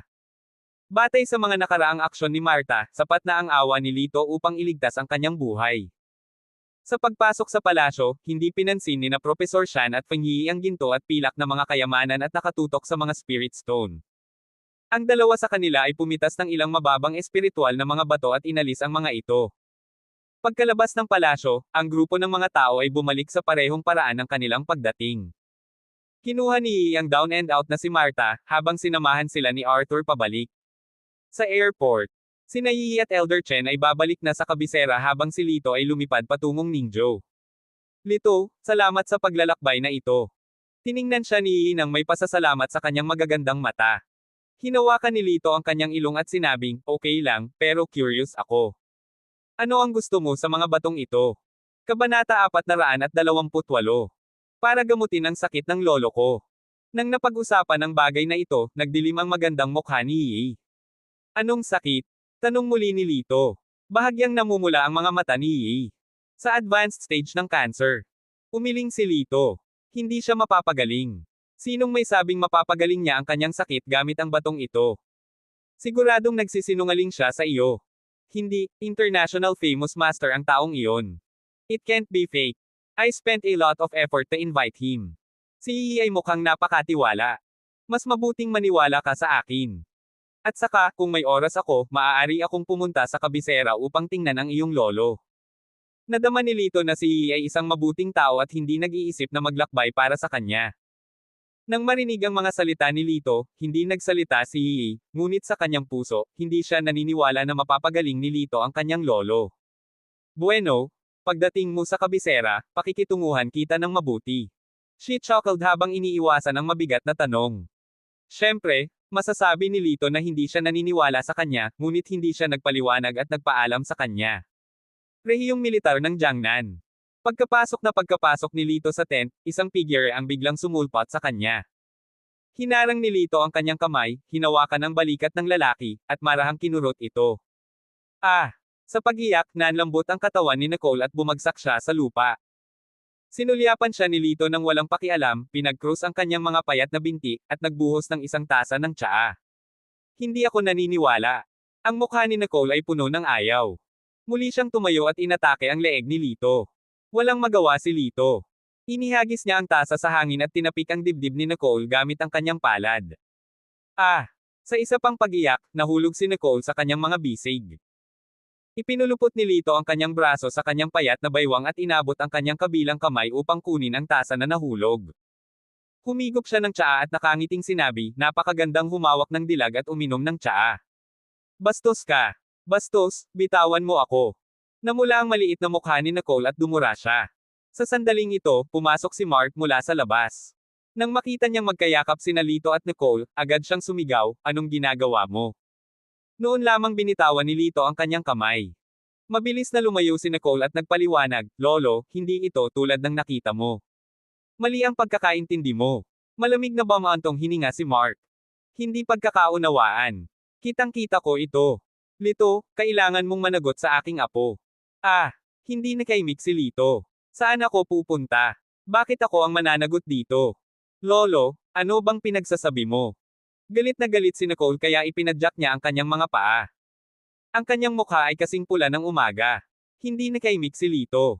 "Master Chin, hindi ka maaaring magbiro ng ganito." Hindi nagbibiro si Mark Chin. Talagang pinahahalagahan niya si Lito, at habang tinitignan niya ito, mas nagustuhan niya ito. Talagang umaasa siya na makakasama niya si Nicole. "Haha, Lito, ang aking apo ay maraming humahabol. Hindi mo ba talaga iniisip?" Medyo nagbibiro na tanong ni Mark. "Well, may girlfriend ako." Pakiramdam ni Lito ay walang magawa. "Ah, may girlfriend ka." Agad na puno ng pagkabigo ang mukha ni Mark. Walang gana niyang tanong, kasing ganda ba siya ng apo ko? Tumango si Lito at sinabing, "Napakaganda ni Nicole, ngunit para sa akin, ang girlfriend ko ang pinakamagandang babae sa mundo." Sa pagtingin sa taos-pusong ekspresyon ni Lito, si Mark ay tunay na nalulungkot. "Hay, paanong magka-girlfriend ang isang magandang lalaki?" "Haha, Lito, huwag kang masyadong extreme. Sa panahon ngayon, hindi naman talaga katapusan ng isang relasyon. May apo, you can think about it." Si Mark ay ayaw pa ring sumuko at sinabing bastos, "Lolo, anong ginagawa mo? Parang walang may gusto sa kanya." "Hindi ko siya gusto." Isang malamig na nguso si N5 at ipinikit ang kanyang mga mata kay Lito. Gayunpaman, nang malaman niyang may kasintahan siya, nakaramdam ng kaunting selos si Nicole. "Hindi ko nasasabihin sa iyo. Ang dami mong sinasabi, mas katawa-tawa." Ipinadyak niya ang kanyang mga paa at tumakbo palayo. Habang pinapanood si Nicole na umalis, ngumiti si Mark. "Lito, kailangan mong maging mas maingat. Ang batang babae na ito ay nagsabi na gusto kanyang hamanin. Kung hindi mo siya matatalo, hindi kanya bibitawan. Hayaan mo siya." Ngumiti si Lito at hindi ito isinapuso. "Lito, maganda ang ginawa mo sa pagkakataong ito.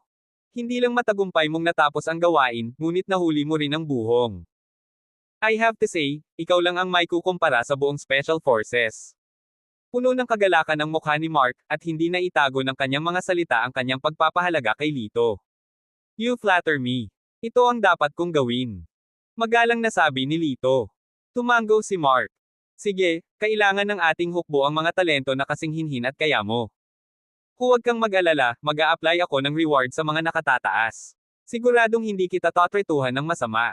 Wala talagang pakialam si Lito sa mga walang laman na titulong ito, kaya tumango lang siya.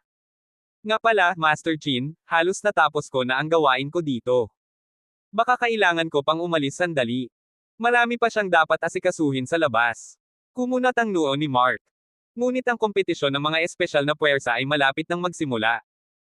Ang ating Jiangnan Military Region ay nagdaos ng 5 magkakasunod na kompetisyon, at hindi pa kami nakapasok sa nangungunang 3. This time. Huwag kang mag-alala, siguradong mapapanalo ko ang kampyonato sa pagkakataong ito. Kumpiyansa na sabi ni Lito. Bagamat hindi sigurado si Mark, wala na siyang ibang masabi nang makita niyang sigurado si Lito. Kinabukasan, papaalis na si Lito sa rehiyon ng militar. Sina Arthur, Kulutoy, Mon, at Eric ay nakatayo sa isang hilera sa harap ni Lito. "I'm not here for this Special Forces competition. Lumapit kayo." Ngumiti si Lito at may kinuha sa kanyang bag. "Ito ay isang regalo para sa iyo. Ang mga ito ay 4 na punyal na gawa sa puting mataas na uri ng mga espiritual na bato, na mas matigas kaysa sa mga diamante, na sumasalamin sa nakasisilaw na kinang sa araw. Sa pagmamasid ng mabuti, may isang mahinang liwanag na dumadaloy." Si Arthur at ang iba pa ay tuwang-tuwa. Alam nilang kayamanan ang inilabas ng kapitan. Nilero ni Eric ang punyal at tinadtad sa puno. Whoosh! Ang makapal na puno ng kahoy ay direktang pinutol sa 2 piraso, at ang hiwa ay kasing kinis ng salamin. Ito ay talagang isang banal na artifact. Tuwang-tuwa ang mga ordinaryong tao, gaya ni Arthur, kaya din ilaan nila ang kanilang mga labi. "Tumayo ka, saludo." Ang vice captain na si Eric ang nagbigay ng utos. Pak! Sabay-sabay na sabi ng 4, "Salamat, Kapitan." Sa oras na ito, ang iba pang mga miyembro ng espesyal na puwersa sa gilid ay naiinggit sa eksenang ito. Pinagsisihan nila ang kanyang ginawang pagmamaliit kay Lito. Pagkatapos magpaalam sa hukbo, bumalik si Lito sa lungsod. Pagkababa niya ng sasakyan ay tumunog ang cellphone niya. Ito ay isang kakaibang numero na tumawag ng daan-daang beses. Ngumiti si Lito at pinindot ang answer button. Hoy! Sino ito? Isang napaka-excited na boses ang nagmula sa telepono. Mr. Argel, sa wakas nasagot mo na ang telepono. Ah, Miss Lisa po, anong problema? Alam na tanong ni Lito. Huminto si Lisa at sinabing, hinahanap kita alang-alang sa sakit ni Mr. Reynolds. Hehe, di ba sabi mo sinungaling ako? Bakit mo ako hinahanap? Ngumisi si Lito. Awkward na sabi ni Lisa, Mr. Argel, tungkol sa aking dating saloobin, humihingi ako ng paumanhin. Hanggat kaya mo pang gamutin si Mr. Reynolds, siguradong hindi ka namin aapihin. Pagkatapos ng lahat, dapat mong malaman ang kapangyarihan ng angkan ng Reynolds. Ang mga salita ni Lisa ay napuno ng bakas ng pagmamalaki. Kapangyarihan. Ngumisi si Lito. Kung gusto mong pretuhin ko ang matandang Reynolds, mabuti, gusto ko ng 10 bilyon dolyar. Hindi ba napakalakas ng iyong Reynolds clan? Kabanata 429. Ano? $10 billion. Mr. Argel, niloloko mo ba ako? Medyo malungkot si Lisa. Hindi ako nagbibiro. $10 billion, less than a penny. Maghintay ka lang at ihanda ang libing para kay Mr. Reynolds. Labis na kinasusuklaman ni Lito ang superior na ugali ni Lisa, kaya hindi masyadong maganda ang kanyang tono. Nangangikil ka. 10 billion. Alam mo ba ang ibig sabihin ng 10 billion? Napagtanto na si Lito ay seryoso, kaya siya ay sumigaw ng galit. Kung gayon hindi mo na ako kailangang hanapin. Tutal, ang iyong Reynolds clan ay may kaunting kapangyarihan. Maghanap kayo ng iba. Ngumisi si Lito at ibinaba ang telepono. Mapahamak ito. Nang marinig ang abalang tono sa telepono, nagmura si Lisa sa Ingles at nagdial ng isa pang numero. First Miss, rogue ang lalaking iyon. Galit na sabi niya, gusto niya ng 10 bilyon dolyar, o hindi niya gagamutin si Mr. Reynolds. Huminto ang kabilang panig. Ganun ba? Isang napakagandang boses ng babae ang dumating. Hindi na mahalaga. Sasakay na ako ngayon sa eroplano. Pagdating ko dyan, lulutasin ko ng personal ang problemang ito. Bagamat sexy at kaakit-akit ang boses ng babae, napakalakas ng tono nito. Bumalik si Lito sa Star Moon Garden. Matagal na siyang hindi nakita ni Lara. Nang makita niya itong bumalik, nagluto siya ng isang malaking mesa ng mga ulam na parang nagsa-magic. Si Lito ay nasa antas na ng War God. Kahit 10 taon na siyang hindi kumain, ayos pa rin siya. Gayunpaman, upang matugunan ang kabaitan ni Lara, nagpanggap pa rin siyang napakasarap kumain. Kailangang sabihin na ang katalinuhan ni Lara ay lampas sa inaasahan ni Lito. Wala pang isang buwan, natutunan niya ang mga karakter na lokal ng mag-isa. Ang pagbabasa at pagsusulat ay hindi naging problema. Kung ganoon, maaari kitang turuan ng ilang mga medikal na kasanayan. Tumingin sa kanya si Lito at sinabi. Kung tutuusin, hindi niya intensyon na sundan siya ng ganito palagi ni Lara at hayaan siyang matuto kung paano maghanap buhay. Gayunpaman, umiling si Lara at tumingin kay Lito sa kanyang malalaking matingkad na mga mata. Kuya Lito, ayokong mag-aral ng medisina. Ang pag-aaral ng medisina ay makakapagligtas ng mga tao, ngunit hindi ko kayang protektahan ang sarili ko. Ayokong ay bully ako ng iba. Gusto kong matuto ng martial arts. Nagulat si Lito sa una, ngunit pagkatapos ay nag-alinlangan siya. Babae ka, natatakot akong hindi mo kayang tiisin ang ganyang paghihirap. Gayunpaman, direktang lumuhad si Lara. Kuya Lito, pakiusap. Hindi ako takot maghirap. Gusto ko lang maging kanang kamay mo.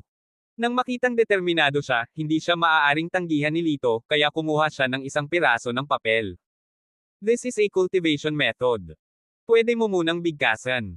Oo, salamat, Kuya Lito. Kinuha ni Lara ang pamamaraan ng paglilinang gamit ang dalawang kamay at ngumiti na parang bulaklak. Sa kalagitnaan ng gabi, nakaupo si Lito sa kama at pinapatakbo ang kanyang true chi nang biglang tumunog ang kanyang telepono. Ito ay isang hindi pamilyar na numero. Hindi na siya nag-isip pa at basta na lang kinuha. Hello, ikaw ba si Mr. Lito Argel? Dumating ang kaakit-akit na boses ng isang babae. Maging si Lito ay naramdaman ang pag-indayog ng kanyang puso habang nakikinig sa boses, at nanlambot ang kanyang mga buto. Ako, sino ka? Nice to meet you. My name is Nika Reynolds. You should be able to guess who I am, right? Sabi ni Nika na may kaakit-akit ng ngiti. Medyo nagulat si Lito. Ikaw ang anak ni Mr. Reynolds. Tama. Kara-rating ko lang ngayon sa State of Fall. Can I talk to you about my father? May bahid ng petishness sa boses niya. Kahit sinong lalaki ay mahihirapan siyang tanggihan. Ngayon na. Tumingin si Lito sa oras. Ito ay 11 p.m. Naku, mararamdaman ko lang ito kapag nagsasalita ako ng mga bagay-bagay sa gabi. Don't you think so, Mr. Argel? Hindi siya mukhang big deal sa unang tingin, ngunit kapag pinag-isipan niyang mabuti, tila may mas malalim na kahulugan sa likod nito. Malaki ang tiwala ni Nika sa kanyang alindog. Hanggat nakita niya si Lito, 100% sigurado siyang makikinig ito sa kanya. Sorry, wala akong oras. Malamig na sinabi ni Lito, nasabi ko na sa iyo ang tungkol sa iyong ama. 10 bilyon dolyar, o walang paraan. Ano? Tinatanggihan mo ba ang imbitasyon ko? Para bang tinamaan ng kidlat si Nika? Agad siyang natigilan. Dapat pansinin na sa ibang bansa, maraming mga lalaki ang handang yumuko sa kanyang mga paa nang bigla niyang baluktot ang kanyang daliri. At ang walang pangalan na lalaking ito ay tinanggihan siya. Oo, tumatanggi ako. Hindi ba maganda sa tenga mo? Ang tono ni Lito ay walang kapantay na malamig. Mr. Argel, sa tingin ko kailangan mong maunawaan. Ako lang ang tagapagmana ng Reynolds clan. Ako. Bago pa matapos ang sasabihin ni Nika ay naputol na siya ni Lito. I know. Napakayaman ng Reynolds clan mo. Hindi mo ba ako mabibigyan ng 10 bilyon dolyar? Ikaw. Natulala si Nika. Ang 10 bilyon dollar ay hindi isang maliit na halaga, ngunit sa angka ng Reynolds, ito ay isang maliit na halaga lamang ng pera. Gayunpaman, ayaw sumuko ni Nika. Siya ay isang napakatalino na babae at napaka-business-minded. Paano niya maibibigay ang 10 bilyon dolyar sa iba? Napangiti si Lito at naisip na dapat nang sumuko ang babaeng ito. Gayunpaman. Wuhuwu. Nagbago ang tono ni Nika at diretsyong umiyak. Mapait niyang sinabi, Mr. Argel, alam kong lubos ninyong pinahahalagahan ang pagmamahal sa pamilya. Namatay ang aking ina noong bata pa ako. Ang tatay ko lang ang aking kamag-anak. Hindi ko kayang mawala siya. Walang magawa si Lito. Ang kakayahan ng babaeng ito na baguhin ang kanyang ekspresyon ay mas mahusay kaysa sa mga aktor ng drama. Bagamat hindi niya alam kung nagsasabi ito ng totoo o hindi, ang salitang, family, affection, ay nakaantig pa rin sa mga ugat ni Lito. Saan ka? Pupunta ako ngayon. Nang marinig ito, agad na tumigil sa pag-iyak si Nika.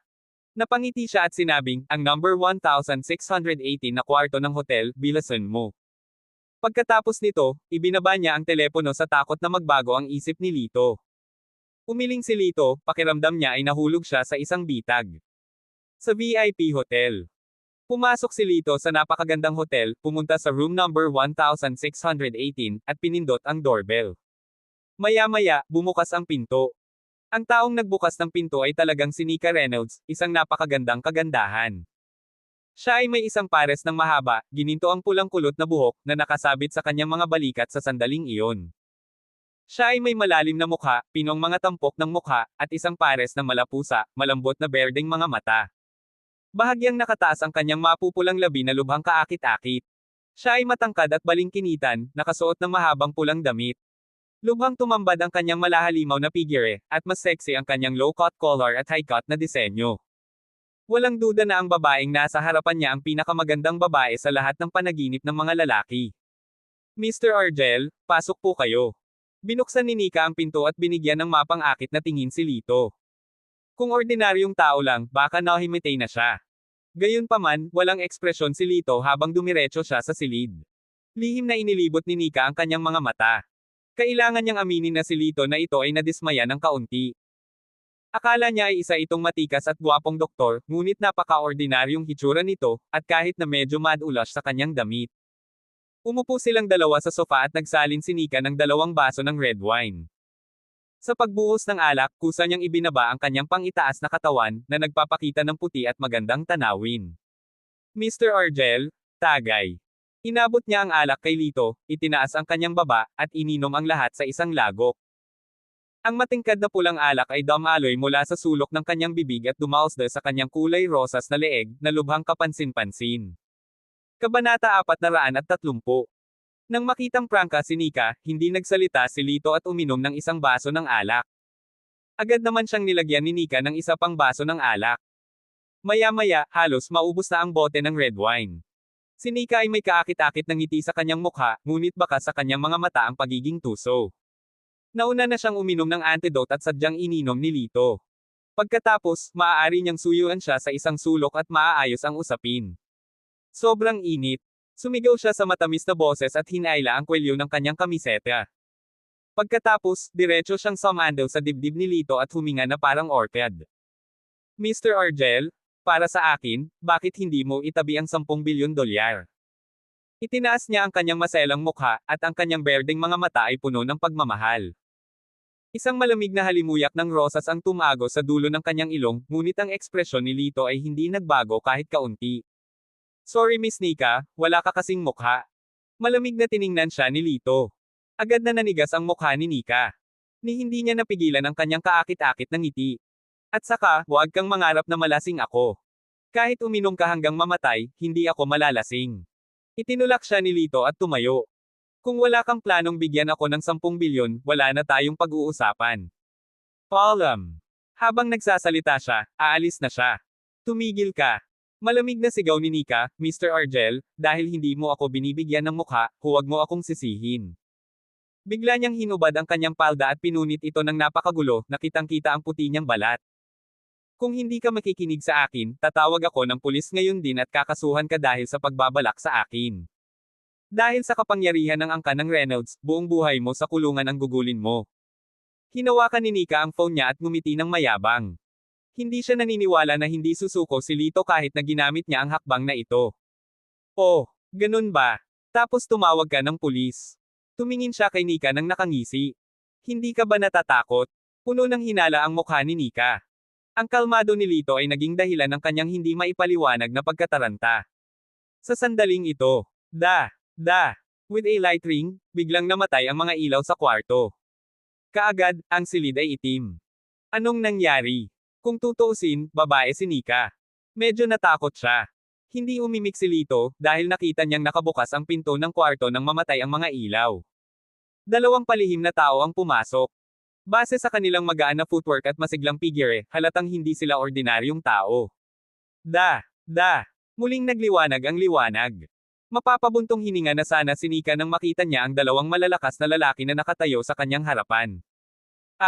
Sa sobrang takot niya ay namutla ang mukha niya. Sumigaw siya, sino kayo? Hindi mahalaga kung sino kami. Ang pinakamahalaga ay may nagbayad para sa buhay mo, Miss Reynolds. Ngumisi ang lalaki na may mabangis na mukha. Nang marinig ito, agad na nagbago ang mukha ni Nika. Bagamat ang Reynolds clan ay isa sa pinakamayamang angkan sa mundo, ito ay pinamamahalaan ito sa loob ng maraming taon, at nakabuo ng ilang mga kaaway. Hindi naman kakaiba para sa kanila na magpadala ng mga asasin para pumatay sa kanila. Sa puso niya, agad siyang nakaramdam ng panghihinayang. Upang akitin si Lito, sadyang pinaalis niya ang kanyang mga bodyguard. Hindi niya inaasahan na may killer na darating sa kanya ngayong gabi. Bagamat natakot si Nika, handa na siyang mabuti sa mundo ng negosyo at nakabisado na niya ang kakayahang manatiling kalmado at maingat. Magkano ang ibinibigay sa iyo ng kabilang partido? Maaari akong magbayad ng doble. Nagkunwari siyang kalmado at sinabi sa lalaki. Haha, I'm sorry. The company sent you as this task. We have to complete it. Kung hindi, mawawalan kami ng buhay. Do you think we will negotiate with you? Ngumisi ang isa sa mga pumapatay, hinugot ang pistola sa kanyang baywang, at itinutok ito kay Nika. I have to say that such beautiful beauty will soon become a dead person. Sayang naman. Baka sa mukha ng pumapatay ang pagsisisi. Hindi. Ang puso ni Nika ay napuno ng kawalan ng pag-asa, at ang kanyang katawan ay nanginginig sa takot. Maya-maya lang, may boses na nagmula sa likod ng killer. Ubo. Nagulat ang killer at mabilis na lumingon para tignan. Nang makita nila si Lito, agad silang nakahinga ng maluwag. Mapahamak, bakit may ibang tao? Hindi ko alam. Base sa intelligence reports namin, dapat si Nika Reynolds lang ang tao dito. Ngumisi ang killer at sinabing, hindi bale. Kita mo naman, kasing hina ng manok ang batang ito. Hindi naman siya threat sa atin. Napamura ang mamamatay tao. Hindi sila pinansin ni Lito at direktang sinabi kay Nika, 20 bilyong dolyar. Ililigtas kita. Ikaw. Si Nika naman ay tumingin kay Lito ng masama. Hindi siya naniniwala na siya ang katugma ng dalawang mamamatay na ito. Sa pagkakataong ito, tawa rin ng tawa ang dalawang killer. Anak, saan ka nakakuha ng lakas ng loob para sabihin ang mga ganyang salita? Iligtas mo siya. Maliban kung papatayin mo kaming dalawa. Kaya mo bang gawin iyon? Puno ng paghamak ang mukha ng killer. Sa kanilang mga mata, sinusubukan lang ni Lito na magpahangin sa harap ni Nika. Yes, I mean to kill you too. Syempre, pwede mong piliin na magpakamatay. Walang pakialam si Lito sa kanilang pangungutya at mahinahong sinabi. Puff! Manam! Ngumisi ang killer. Anak, masyado ka na yata nalasing. Patayin mo kami. Lalong lumakas ang kawalan ng pag-asa sa mukha ni Nika. Hindi siya naniwala kay Lito at pakiramdam niya ay mamamatay siya ngayon. 20 billion. Nakapagdesisyon ka na ba? O aalis na ako? Nagsalita muli si Lito nang walang pasensya. No choice si Nika. Bagamat tila hindi mapagkakatiwalaan si Lito, siya lang ang taong maaasahan niya ngayon. Sige, kung may iligtas mo talaga ako, bibigyan kita ng $20 billion. Ninatngat niya ang kanyang mga ngipin at napabuntong hininga sa kanyang puso. Sayang at hindi mo ako mailigtas, at hindi mo man lang maprotektahan ang iyong sarili. Kayong dalawa, huwag mong sayangin ang oras ko. Sabay kayong lumaban. Sabi ni Lito sa killer habang nasa likod ang mga kamay. Ano? Galit na nagkatinginan ang dalawang killer. Anak, kailangan kong sabihin na napakatapang mo. Sa kasamaang palad, ang iyong utak ay hindi maganda. Pumunta sa kamatayan. Bamantong hininga ang killer at itinaas ang baril, handa ng barilin. Sa sandaling ito, gumalaw ang figure ni Lito. Naramdaman na lang ng killer na may kumikislap na anino sa kanyang harapan, at saka nawala ang baril sa kanyang kamay. Bago pa siya makapag-react, isang malamig na pistol ang idiniin sa kanyang templo. Walang lakas ng loob na gumalaw kaagad ang pumatay at nabalot ng malamig na pawis ang buo niyang katawan. Nang makita ito ng isa pang mamamatay, agad niyang sinunggaban si Lito. Swoosh! Isang ilaw na pilak ang kumislap. Bumagsak ang killer sa lupa, dilat ang mga mata at nanginginig ang buong katawan. Maya-maya, walang gumagalaw. May nakatusok na pilak na karayom sa kanyang leeg. Kasing puti ng sapin ang mukha ng mamamatay tao habang nakatingin sa kasamahan na namatay na may hinaing. Sino ang nagpadala sa iyo dito? Malamig na tanong ni Lito. Humph! Hindi mo malalaman ang sagot. Ngumuso ang killer. Biglang nanlamig ang mukha niya at diretsyong bumagsak sa lupa. Nako, hindi. Nagmura si Lito sa kanyang puso, ngunit huli na ang lahat. Itinago na ng kabilang partido ang lason sa kanyang bibig. Kapag nabigo ang plano, kukuha siya ng lason at magpapakamatay. Sa isang kisap mata, dalawang bangkay ang lumitaw sa silid. Nang makita ang eksenang ito, natigilan si Nika. Hindi niya akalain na si Lito, na labis niyang ikinadismaya, ay talagang makakapatay ng dalawang internasyonal na mamamatay sa isang iglap. Puno ng gulat ang mga mata ng berdeng pusa.